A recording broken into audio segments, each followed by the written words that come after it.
সয়াবিনের কোপ্তা তো অনেক রকমভাবে বানিয়ে খেয়েছেন। একবার এই রকমভাবে নিরামিষ সয়াবিনের কোপ্তা বানিয়ে খাবেন, স্বাদ মুখে লেগে থাকবে। আমি এখানে গরম জল বসিয়ে দিয়েছি, এখন আমি সয়াবিনগুলো ঢেলে দেব। সয়াবিনগুলো এখন আমি সেদ্ধ করে নেব। দিয়ে দেব লবণ,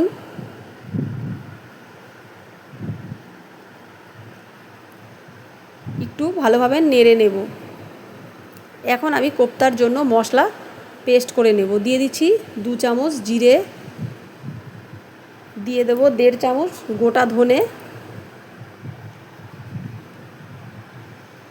দিয়ে দেব আদা কুচি, দিয়ে দেব কাঁচা লঙ্কা, শুকনো লঙ্কা।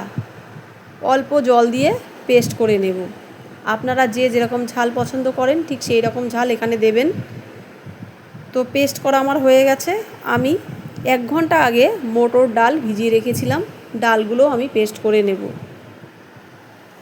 সয়াবিনের কোপ্তার মধ্যে আমি কিন্তু মটর ডাল দেব, সেই জন্য আমি ডালটা ভিজিয়ে রেখেছিলাম।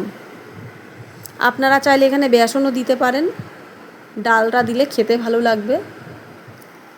তো মটর ডালটা আমার পেস্ট করা হয়ে গেছে। এখন সয়াবিনগুলো জল ঝরিয়ে পেস্ট করে নেব, ভালোভাবে চিপে, যাতে সয়াবিনের মধ্যে জল না থাকে।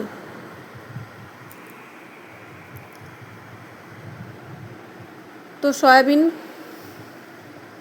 সয়াবিনটা আমার পেস্ট করা হয়ে গেছে। আমি কিন্তু খুব বেশি মিহি পেস্ট করিনি, একটু রোয়া রোয়া রেখেছি। এখানে আমি নিয়ে নিয়েছি সয়াবিন পেস্ট করে নিয়েছি, মটর ডাল, ধনেপাতা কুচি আর মশলা আর আলু কেটে নিয়েছি। এখন আমি সয়াবিনের মধ্যে দিয়ে দেব স্বাদ মতো লবণ, দিয়ে দেব হলুদ গুঁড়ো, দিয়ে দেব কালো জিরে, দিয়ে দেব জিরে, আদা, ধনে, লঙ্কার পেস্ট, দিয়ে দেব মটর ডাল,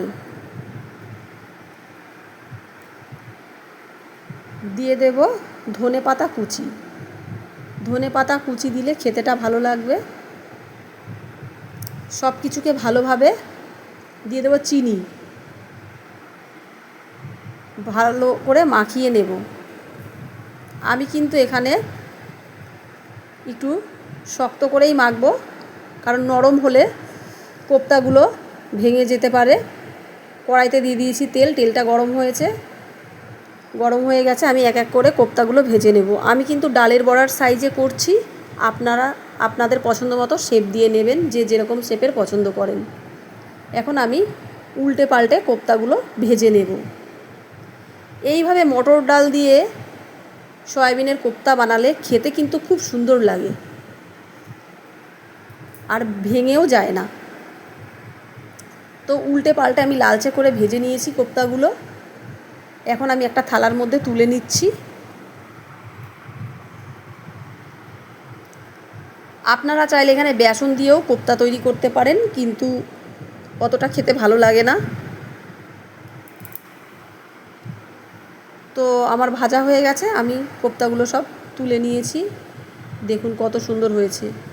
এখন আমি এই কোপ্তা ভাজার তেলেই দিয়ে দিচ্ছি আলুগুলো আমি একটু ভেজে নেব। আমি এখানে আলু দিয়ে সয়াবিনের কোপ্তাটা রান্না করব।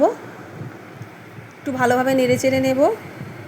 দিয়ে দেব স্বাদ মতো লবণ, দিয়ে দেব হলুদ,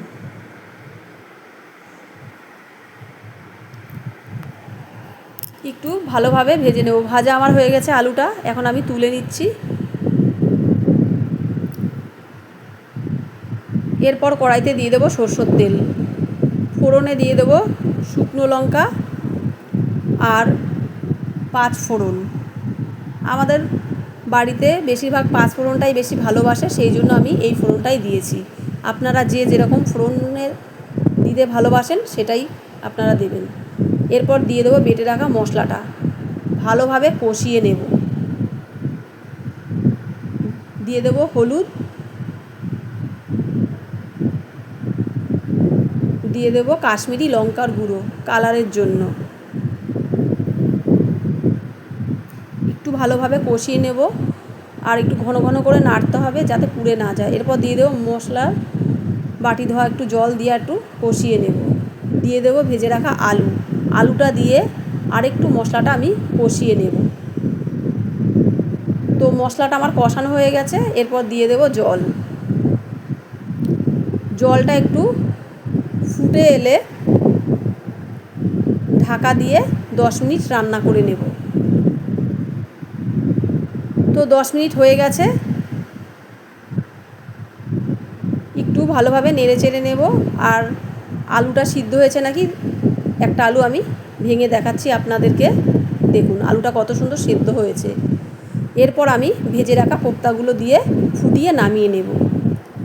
আপনারাও এইভাবে বাড়িতে বানিয়ে খাবেন, খুব ভালো লাগে। এরপর দিয়ে দিচ্ছি চিনি, এরপর দিয়ে দিচ্ছি কাসুরি মেথি, দিয়ে দেব গরম মশলা।